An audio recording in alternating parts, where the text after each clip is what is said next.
Today is Ingathering, and I'm going to ask for your help in just a moment.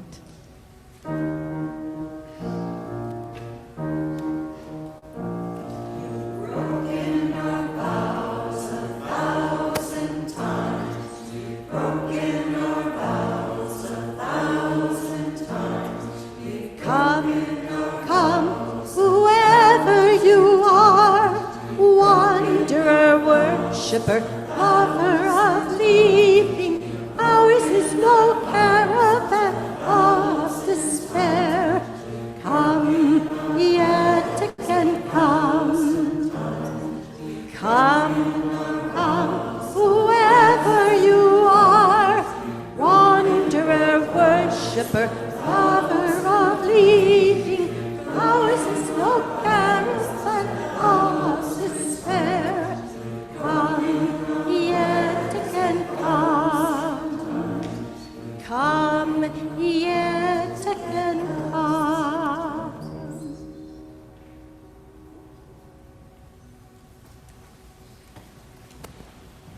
Good morning. I am the Reverend Denise Cawley. I'm the interim minister. That means I come in for usually about 2 years to shake things up, to help people look at what they've been doing and ask lots of "tell me about that, why" kinds of questions. And today we are doing something that has been done by Unitarian Universalists for about 45-ish years. I'd have to look up the exact math, but the Women's Federation, the UU Women's Federation, realized that we needed to put a more earthly dimension on how we welcome people back over summer and how we get settled in and ground ourselves right into that water.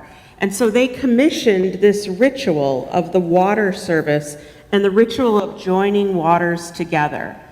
It was at a conference in Michigan. Some of you may have even been there. And so this is a great way for us to unite ourselves with each other, and we're going to do a lot of fun activities today. So hopefully you'll give yourselves a chance to try them out, and everyone who's still in the narthex, feel free to come forward. I have excellent front row seats here available to you.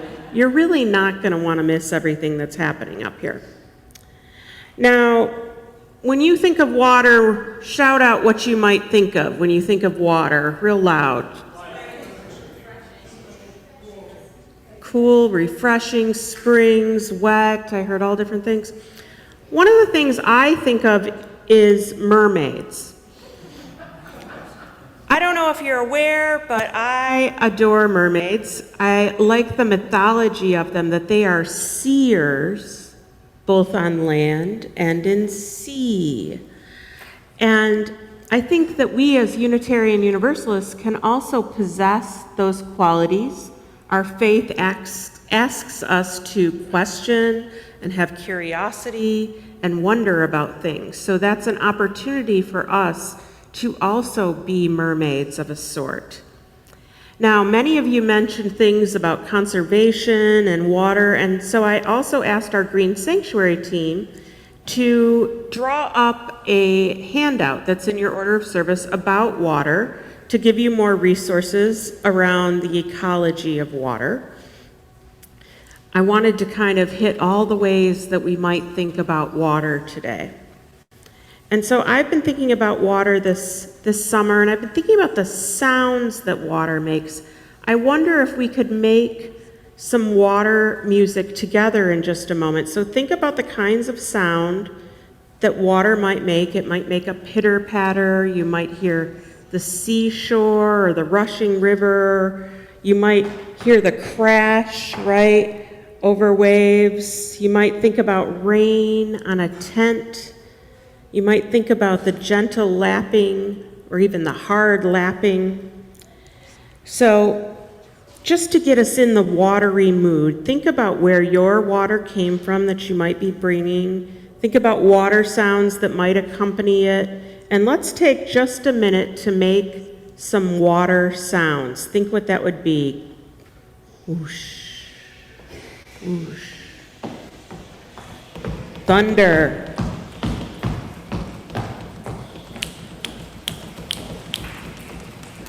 And then we might have, right? Right. So Allison's helping us out with some water sounds too. And keep making your sounds.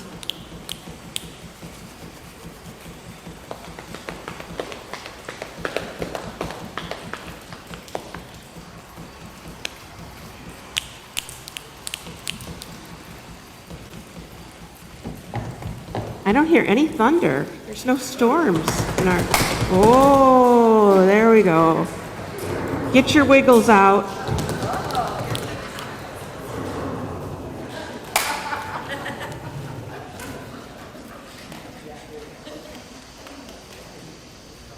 Thank you for your water sounds this morning. Good morning. How do you like my chair? Shook you up this morning, right? All right, please join me in your order of worship. This is a response. My name is Mari Van Meter, and I am a worship associate here at the church. My pronouns are she and her. We call on the waters of the east, waters of harvest and sunset, waters of the Great Lakes, of Lake Michigan closest to us. Bring the cooling waters of autumn, rust-colored and peaceful. Bring waters from the coast of Chicago, the North Shore, and up north to Wisconsin in the vast blue of our system of Great Lakes. Bring waters from sky, the rains, the rivers, and the ponds. Bring the sweat of harvest time, waters of the times of completion.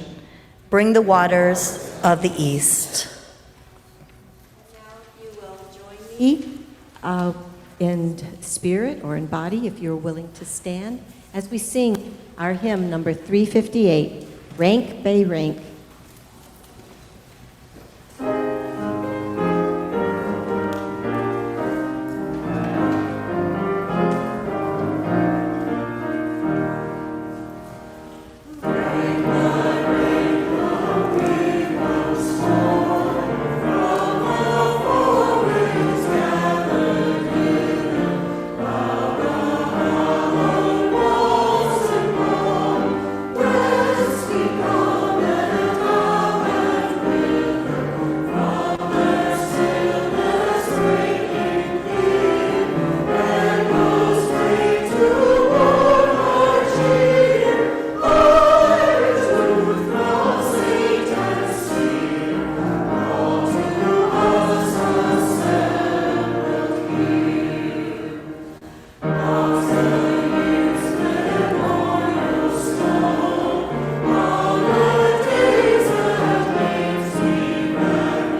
Good morning. My name is Leslie Pete. My pronouns are she and her. There is a proposal the interim transitions team is looking at to remove the words "among all persons" in our covenant. Some in our congregation see that as placing an importance on people more than the earth, animals, and ecosystems.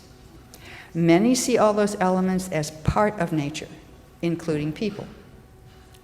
Consider how it would be to read that line as strengthening the bonds of kinship among all of nature, and how you feel about that. Give it some thought as you recite the current covenant with me. We unite to strengthen the bonds of kinship among all persons, to promote human dignity, and to increase reverence for lives creating, sustaining, and transforming power through worship, study, and service. Please be seated. So I told you about my big love of mermaids. And I even have used a hashtag for my trips to the beach and to Lake Michigan, where I write FWM, freshwater mermaid, right? And I have this big love of mermaids, and I also have a huge love of the Great Lakes.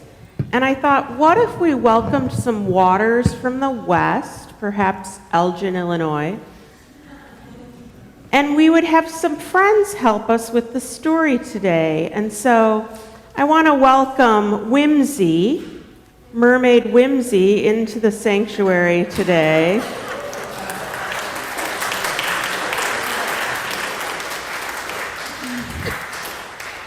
She's here from the Illinois Mer Pod, and our friend Robin Reilly helped us connect with Whimsy. And so they are here, Loretta Holt and the Waves of Kogi. And in fact, in October, there's going to be a Merfolk convention in Peoria, Illinois. And after our service, you can meet some of the merfolk and find out how they dive into the magical world of mermaids, as well as more about the Illinois Mer Pod, because there's mer people and mermen and mermaids.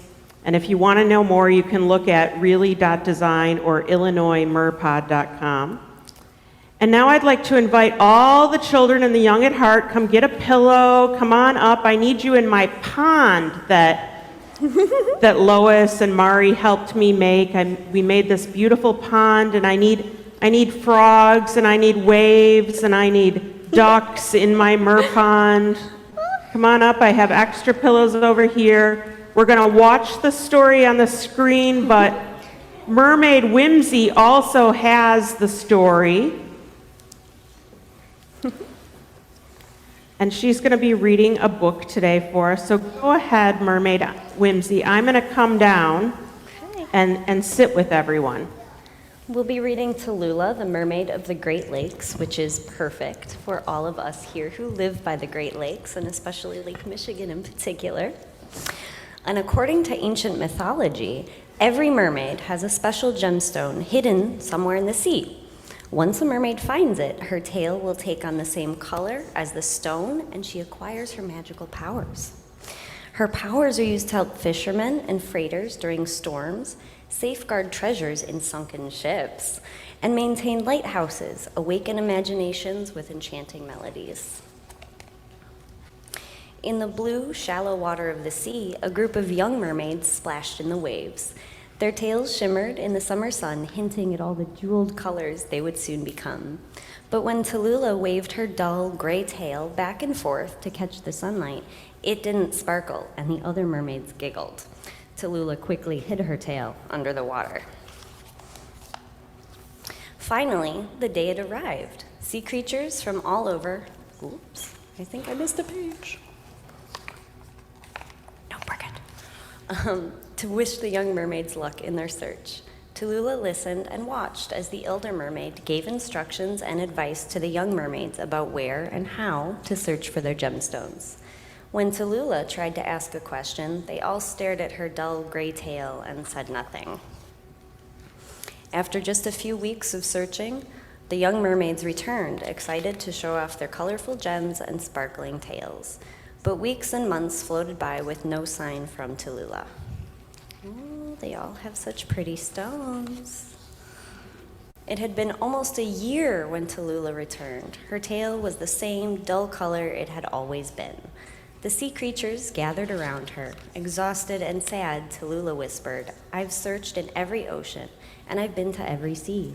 I cannot find my gem. Wherever can it be?" The elder mermaid spoke in a raspy and stern voice. "No ocean holds your gem, nor any sea of blue. Search no more, Tallulah. There is no gem for you." The words fell like an anchor around Tallulah. Sea Turtle's deep voice interrupted the silence. "Have you looked in the Great Lakes?" "The what?" Seahorse exclaimed. "Never heard of 'em," Octopus grumbled. "And that's ridiculous," the elder mermaid scolded Turtle. "Lakes don't need mermaids. Mermaids live in the ocean." "Yeah," a young mermaid said, rolling her eyes, "and lakes don't have gemstones." "These lakes are special and more beautiful than you could ever imagine," Turtle said.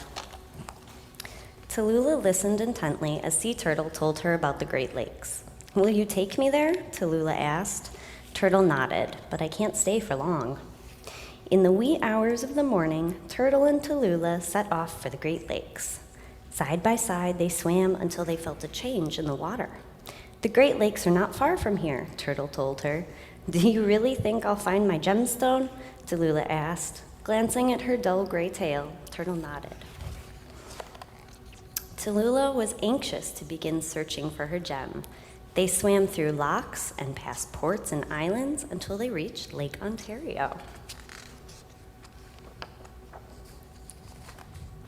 They spent the day searching islands and shipwrecks as a school of curious bluegill followed closely behind. They swam by big cities, lighthouses, and sandy bluffs. Peeking over the edge of a rock, they watched bicycles and horse-drawn carriages circle around an island. For days, Tallulah looked everywhere for her gemstone. "Brr, it's chilly," Tallulah shivered as they swam into Lake Superior, but she loved the feel of the cool blue water. She explored cliffs and arches. She dove deep in the water, hoping to find her gemstone at the bottom of a waterfall, but it wasn't there. Turtle and Tallulah swam for miles and miles, searching for her gemstone. Tired and heartbroken, Tallulah found a cove to rest in. Watching the moon rise above the water, her hopes of finding her gemstone sank. Tallulah turned to Turtle. "These lakes are even more beautiful than you described. I wish I could stay here forever, but I should have listened to the other mermaids. There's no gem for me. Maybe it's time we went home." She said with a wistful sigh. "There's one more lake," Turtle said, glancing at her tail. Early the next day, Tallulah and Turtle set off to explore Lake Michigan. They searched for her gemstone around islands and sand dunes, past big city shorelines, and quaint ones too. Soon they were playing in marinas and harbors, around piers, under docks and rafts. They counted lighthouses, chased ferry boats and yachts, hung out in the bay, and they played tag with schools of fish. They swam near white sandy beaches, sprinkled with chairs and umbrellas, floated on their backs, and watched kites diving and twirling in the sky, and sun-kissed children building sculptures out of sand. At the end of the day, Tallulah and Turtle drifted in the gentle waves and watched the sun sparkle across the water. Tallulah had been having so much fun, she hadn't thought about finding her gemstone all day. "Thank you, Turtle. I forgot how much fun it is to be a mermaid." The sound of children playing on the beach reached Tallulah, and she was curious to get a better look at their sandcastles. They waited until the beaches were empty before making their way to shore. They were admiring the sandcastles the children had built when something caught Tallulah's eye. It looked oddly familiar. Tallulah reached out to pick it up. As soon as she saw the beautiful sunburst pattern of the Petrovsky stone, Tallulah realized what it was. Holding it out for Turtle to see, Tallulah exclaimed, "I found it, Turtle! I found my gemstone!" "Yes, you did, Tallulah," Turtle replied, "and the Great Lakes found their mermaid." The next time you're one of the Great Lakes, listen carefully. You might hear Tallulah singing. There are mermaids in the ocean and mermaids in the sea, but here among the Great Lakes is where I'm meant to be. I know she lives in Lake Michigan, and maybe you can go visit her there. Thank you. How many?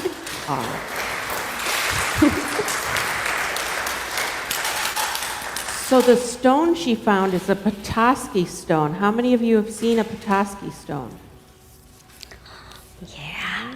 So they're an ancient stone. They're actually related to coral, and we've brought you some. So everybody here can come up and you can get one, and then we'll pass a basket around. Mari's got them for those that want to have one. Here's two. There's one. And everyone can remember that you are rooted here in the Great Lakes, right? And this is a special kind of stone we only find here. They're old, ancient fossils. And you can trade if you don't like the length you got. It needs to fit you different. Well, you can go and find someone that has a littler one and trade. There's a bigger. Here, one. Go. Well, we have longer string for anyone who wants to make it a necklace. Did everyone get one? That's here. Okay, is this one better? Okay, there you go. So, and we'll pass them out to all of you, and if you want to make them a necklace, you can. If you want to keep it in your pocket and remember, yeah, you can have your parents go and make that shorter if you want, okay? All right. Now you can all go back to your seats, and can everyone help move the pillows and set them here on the steps for me?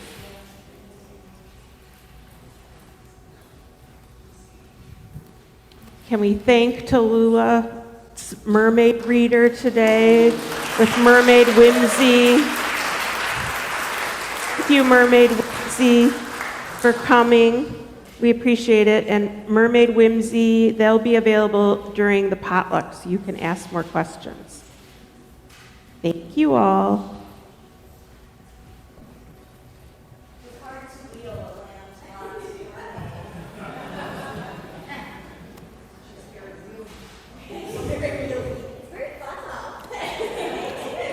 Mari, give that to me. And thank you, Debbie, for helping me get the story. When I found that story this summer, I started to make plans for today. It was on my first day that I told Mari how much I like mermaids, and she's like, "I know someone. We can get you set." And I've been saving that idea in my pocket since I came. It's really cool because the Petoskey stone is both a rock and a fossil, and I wanted to get you each a little sample of that so you think about how you have a special gift. And I think being a Unitarian Universalist is a special gift. It's an invitation for all of us to share our gifts with the world and to be seers of land and sea. So even if you don't want to wear it, maybe you'll put it on your own personal altar or in some place special. Maybe it'll remind you to do your spiritual practice. But they're formed by rubbing molecules together, and they're joined in a process where it becomes something else than the original molecules. And that's how I like to explain Unitarian Universalism. You know, we don't all believe the same thing, but when we come together, we make something that is greater than the parts. And so that's going to be an ongoing message today and throughout our year. So as you get your stone, you can join me in a state of prayer and meditation. We're going to call the waters of the west, is what Marge Piercy calls it in her poem, but for us it's going to be east because we're pulling the water from Lake Michigan, right? So in the natural year comes two Thanksgivings. There's the summer harvest and then the fall harvest.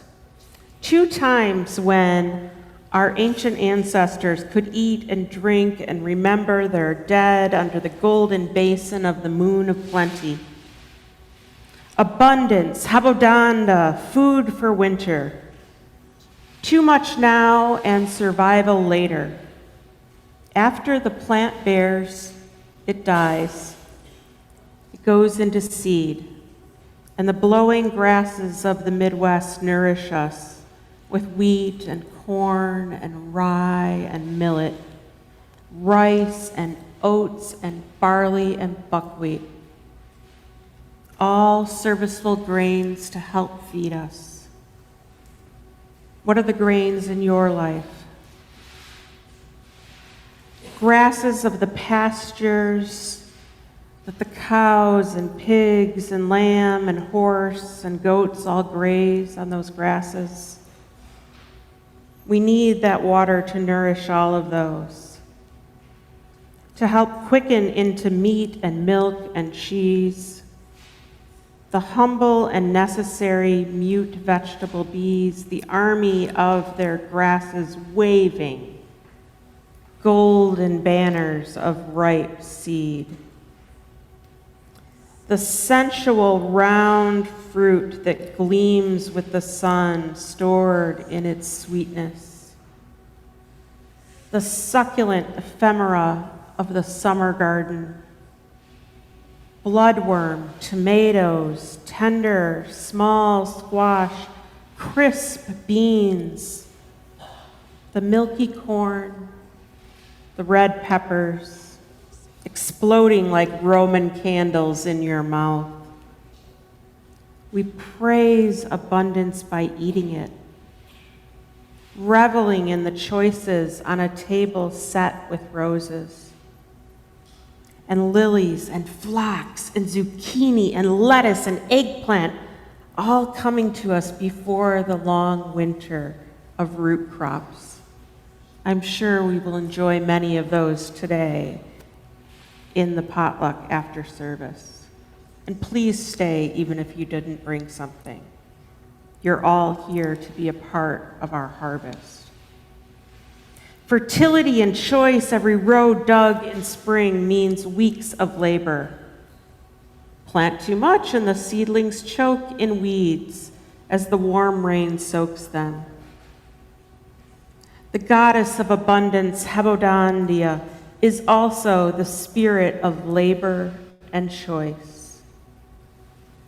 It brings the waters of the east. Repeat after me. It brings the waters of the east. It brings the waters of the east. May it be so, and blessed be.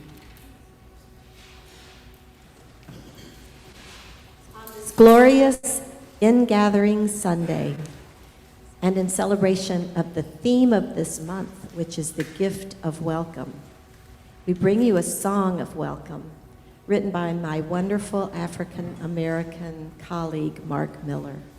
Welcome.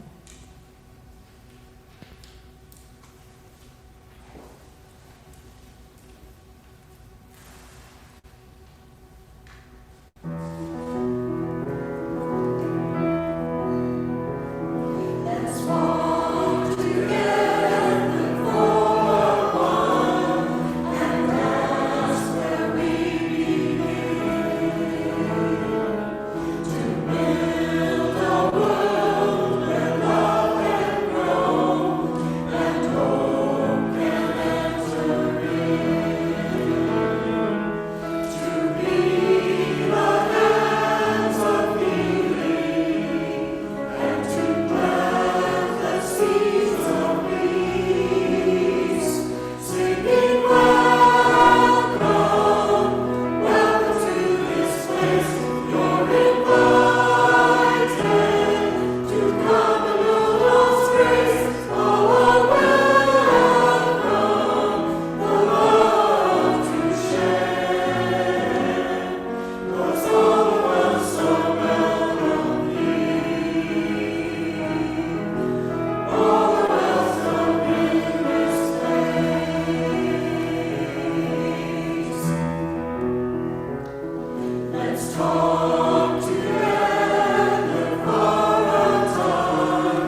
In every family, in every school, every workplace, and indeed every congregation, there's always the newer folks, and then there's the folks who've been around a while. I've noticed every congregation has a different way of talking about this. One congregation I served said that you were still new even if you'd been there 40 years because there were founders in the congregation, right? You just couldn't ever attain the status. You always had to be the new person. I think it's better if I stand here. Now, really, everybody's valuable. We need them all in all the systems. A system isn't very exciting if it's only people who've been around a really long time, and it's not very stable usually if it's only newer people. And sometimes it's hard to have growth if we only have people who say we must do things the way we've always done things. And it's equally difficult for them to stay motivated if there's not new energy coming in with new ideas and new stories to create new systems. Now, for those of you who come all the time, you might have been here when I started talking about curiosity, right? We've talked about curiosity a couple times in the last few weeks. And if you missed it, there's a book that I'm really into right now called Radical Curiosity by Seth Goldenberg. And he says, embedded narratives are coded into objects, behaviors, policies, and assumptions, and our shared world is built on those things. And if we are to regain agency in our personal lives, to give ourselves agency as proactive narrators of our own story, then we need to become more curious about how powerfully stories shape us and the common agreements that construct society. That's why I brought a mermaid to help with our story today, right? I wanted to really play up the idea of story. Now, another author, Jonathan Gottschall, who writes a book called The Storytelling Animal, says that stories are as important as the air we breathe and the water we drink. In the same way that plankton isn't aware that it's tumbling through salt water, we humans aren't aware that we are constantly moving through story, from novels to films to religious myths to dreams. Once we latch on to a story, it has power. We need many storytellers, those with legacy stories, maybe the stories that have been around a long time. And we need newer storytellers to shape and form our world. We need to know how things have been done, and we need new folks to come in with new stories and new ideas that get us thinking and acting on new questions. Indeed, the entire interim ministry is all about being one of those challenger stories. Why have we done it this way? What are we doing? Tell me why you do that. And then sometimes people say, I don't know. It's just what we've always done, right? And sometimes people tell stories, well, so-and-so did it this way, so you can do it that way too. And then we find out, oh, that wasn't really what happened. That was the story that was told, right? That's why we did the timeline that's in Atherton Hall. That's why we did the second timeline. We had more questions about religious education. And so we did the second timeline that's in the RE wing, right? So stories help us to write new ways of doing things. And when we think about the problems around water, we certainly need to be asking really good, juicy questions, right? And at our workplaces, we need to ask really juicy questions. And in family narratives, you know, where certain things have happened a certain way, what was the story being told, and is it really true? So here at our congregation, we need those stories as well. So in a few moments, we're going to recognize and celebrate our coming back together this fall by merging the waters of summer. And some of us have brought water we collected, and some of us are going to use water that we have here in the pitchers. Our process is going to be really simple. Allison and the choir, they'll have some music, and we will invite each of you to bring your waters forward. And I want you to come down this sort of center aisle that we purposely made not straight for, you know, the flow, right? And I appreciate that you all tried a new way of being. I love how you sat in almost the same spots you always do, just shifted over a little bit. Wait till you see what I have coming this year for you. So you're going to come down the center aisle. If you forgot to bring water, it's no big deal. We have Palatine water right here for you. And once all the waters come, you're going to call out the direction your water came from. North, south, east, or west as you put it into the bowl. I know some of you are going to be there going 3 degrees southwest. I know you will. You're going to do these kind of things. But please call it out loud. And for my friends on Zoom, please write your water direction in the chat. I hope you have a bowl by you and a cup of water that you'll be pouring as well. So the other little twist this year is if you feel that you're someone who holds a lot of stories that has been here a long time, I'd like you to use the bowls on that side. And if you're someone who maybe has newer stories or is a newer guest or hasn't been here as long, I'd like you to use the water bowls on this side. And then remember, call out your direction, and Mari and Leslie will be down there helping you. And, you know, my water will come from the north, so I'll say north when I pour my water in. And each direction of water has qualities associated with them. East is the direction of new beginnings and new starts. South is associated with growth and fecundity, right? And the west points us to harvests and sunsets. The north direction is associated with rest and quiet, with healing and wholeness. Parents, I know you're going to be just saying your waters from there. I get it.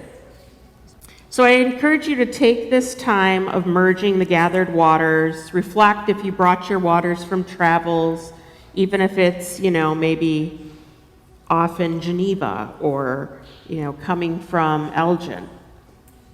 So remember, legacy, those who have longer stories you tell about this congregation on that side, and newer members and friends and people who maybe have been here maybe 6 years or less, you come on this side. Pour into whichever bowl you feel comfortable. So you can start to come down, and we will call on the waters of the east, the waters of sunrise and new beginnings. It's okay to get out of your seats. If you need help bringing your water up, just wave your hands and Mari or Leslie will help you. We will pull the water from the Great Lakes, the Mississippi, the Chesapeake Bays, and the oceans. We call on water that nourish plants into green life. We call on the waters of courage and inspiration that allow us to begin again. We call on the waters of springtime and freshness. Bring forward your waters now. And the choir will be singing a song from Standing Rock and the Sioux.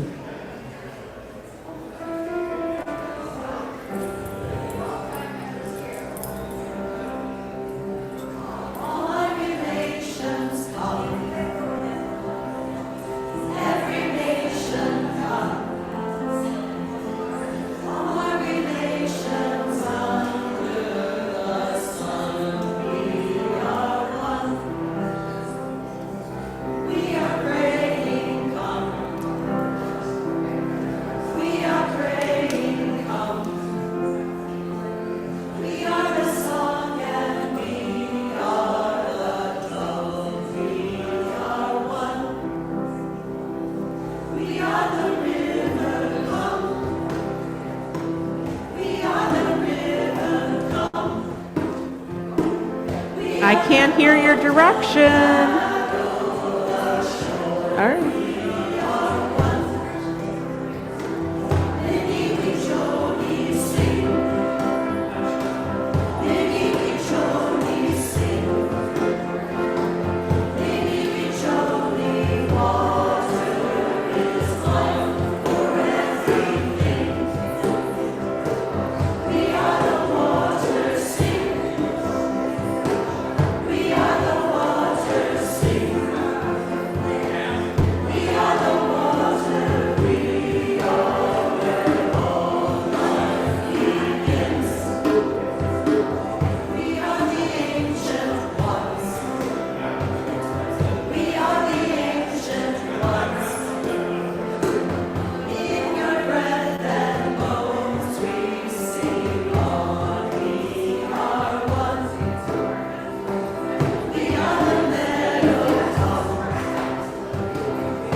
Thank you all. Thank you for sharing your waters. Our contemporary moment is ripe with opportunities to reimagine our world. And our water ritual, we just came and put waters into a vessel, and it went from one form to another. One of my best friends likes to say, be strong like water, be soft like water. And I remind myself of that all the time. That's my little mantra I use. Be strong like water, be soft like water. We can reimagine water. And how can we use that as a metaphor to reimagine how things go in our families, or with our friends, or our work, or our calling, or even how water plays into all of those and our interim period here, where we are reimagining the congregation.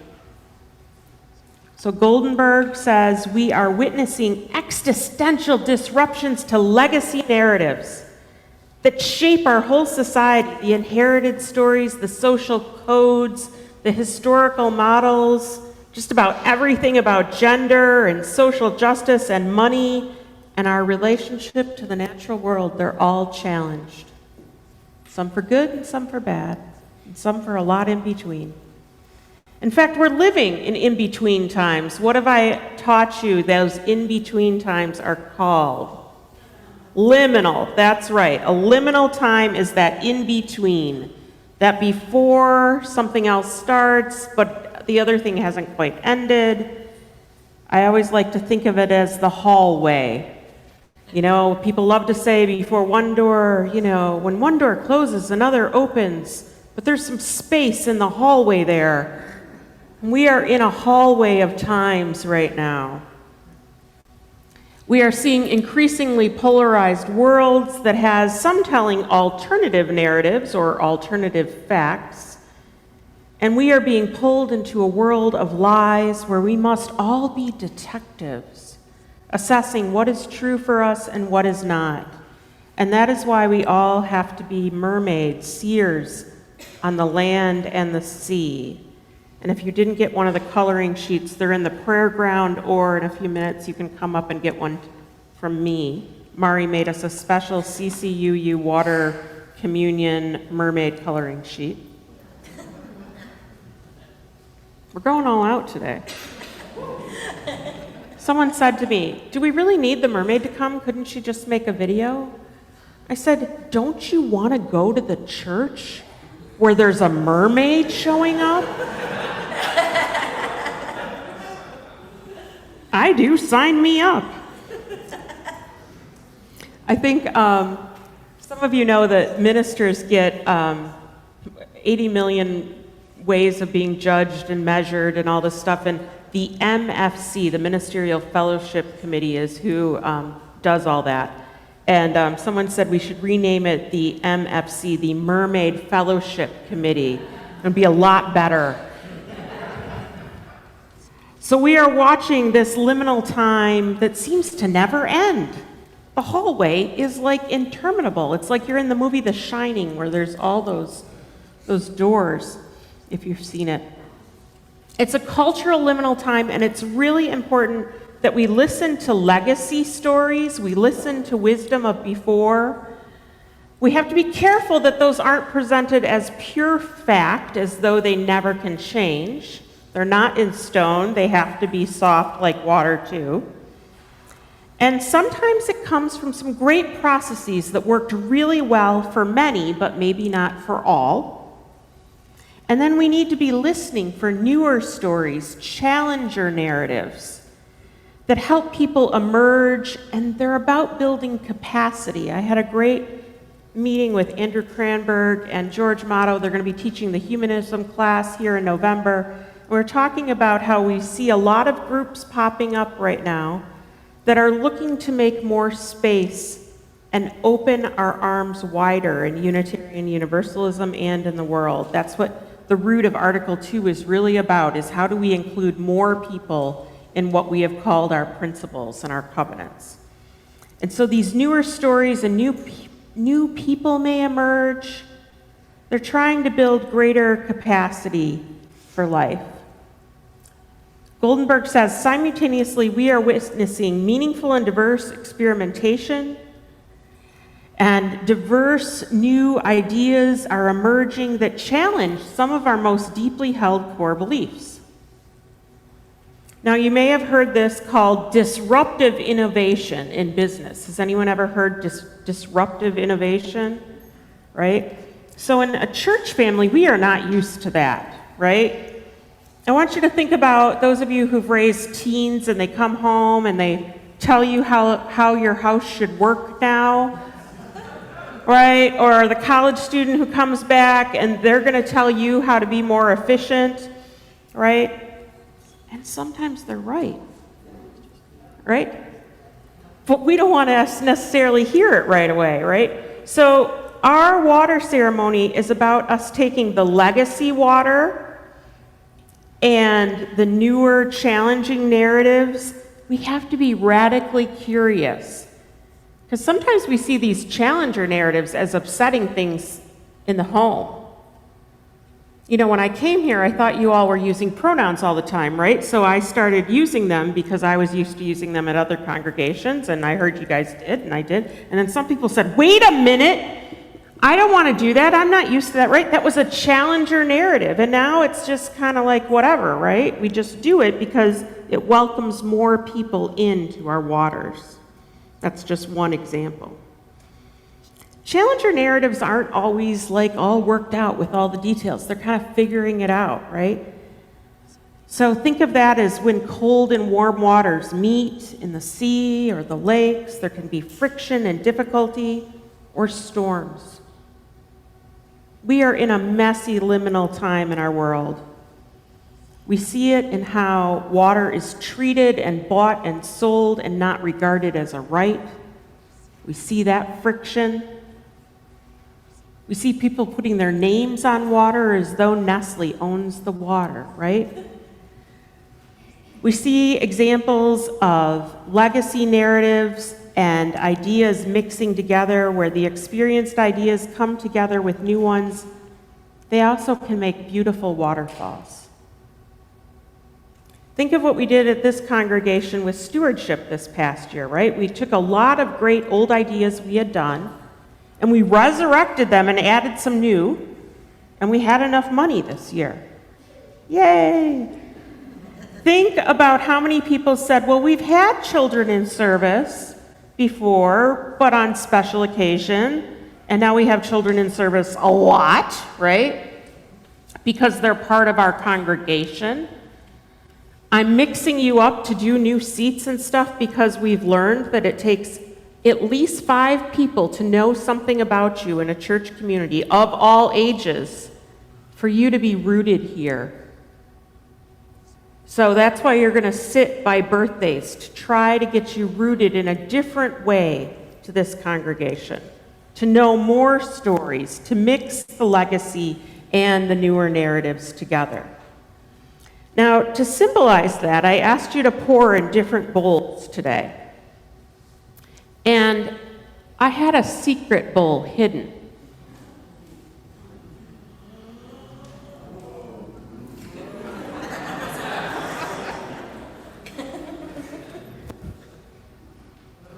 Ooh.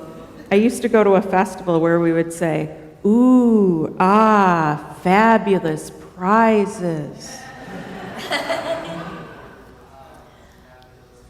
There you go. So we are here to not say, let's get rid of all the old, to not say all the new is the way, but to mix our waters. Here, let me go this way so you can see it. We're going to mix our waters.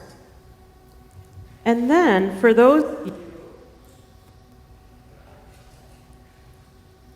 who want to be a little creative, I want you to think about examples. Examples in your life, examples in this church, like the 2 I just mentioned, of times where a legacy narrative, a story of old, and a new story come together and make something good. This legacy bowl is very heavy. And if you want, I'd like some volunteers to come up here. I have some paints because we're not really using the chancel the same way, and we're a faith that thinks everyone has the power of the holy in them. And I'm going to give you some opportunities to do some watercolors using the waters that we all made. So I need at least 8 volunteers who want to come up. Can you very carefully prove that we will not spill? Okay? Paint, come sit at the table. You don't have to be young. We have more paper, we have more paints. We also have mermaids at the prayer ground. I want some of you to come up, and I'm going to let you stay there for the rest of service. Right? Because I'm bananas like that. So I invite you now, even if you're not up here, whether you're up here or not, I invite you all there. You're going to take a couple minutes. Allison and the choir are going to have some songs for us. You get about 3 minutes to write or draw about your benefit of the challenger narrative and the legacy narrative come together. And so you can draw or write, you can get out your phone. I want you to think about an idea where these two things come together and make good. And you can write about it, you can meditate, you can paint or draw.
Beautiful.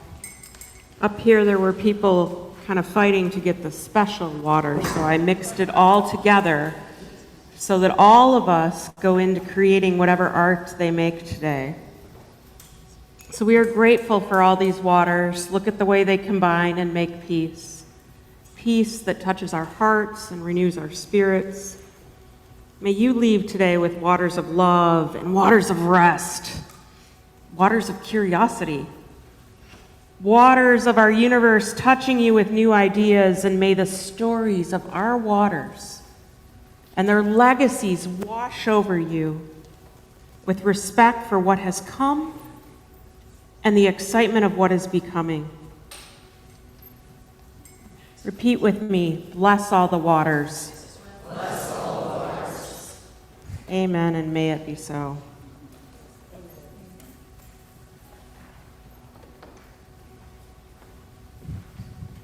Okay, I don't know about you guys, but I am so thirsty.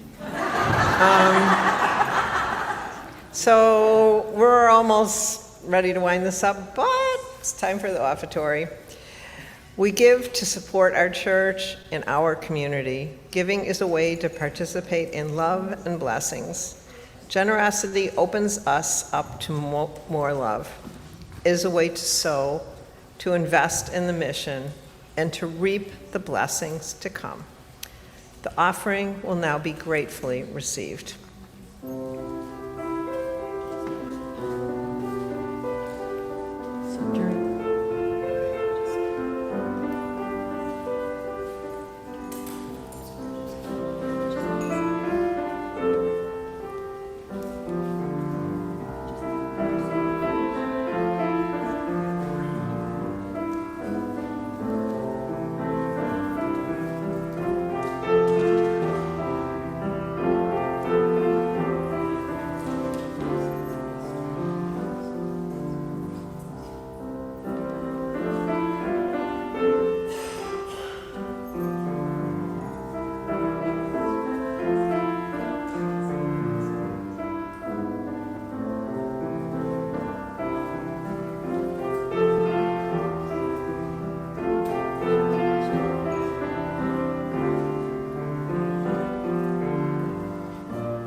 Thank you for your gifts.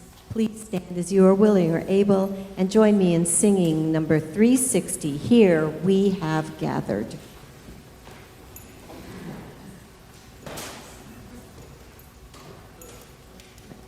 May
Thank you for your gifts that are now watering the plants outside. Thank you for everyone who helped with this service, which is many. If my painters want to show off their art, they could hold it up. There's some really nice art. Ooh, ooh. Awesome. So you'll have to see more of that later. You can stay standing as my worship associates put out the chalice. For when despair in the world grows in me, and I wake in the night at the least sound, in fear of what my life and my children's lives may be, I go and lie down where the wood drake rests, in the beauty on the water and the great heron feeds. I come into peace of wild things who do not tax their lives with forethought or grief. I come to the presence of still water, and I feel above me the day-blind stars waiting for their light. For a time I rest in the grace of the world, and I am free. Blessed be all of you, and amen. Blessed be.